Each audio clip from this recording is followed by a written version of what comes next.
Ruto hata afanye nini, hawezi shinda hii uchaguzi ya 2027. Hata akijaribu juu chini. Hivyo anasema ati atashinda na milioni 2, milioni 3 juu. Labda organize na huyo jamaa wake venye wataimba. Lakini hakuna election atapata, hatachaguliwa. Hata saa hii anafaa aende nyumbani. Ruto anafaa akuite aende nyumbani.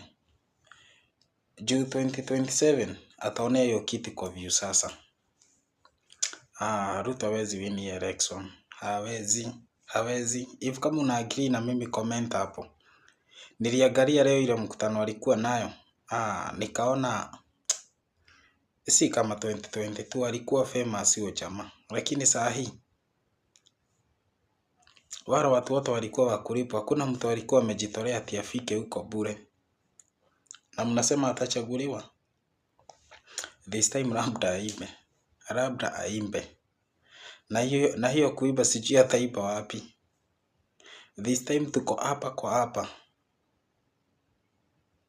Hai, Ruto ni one term.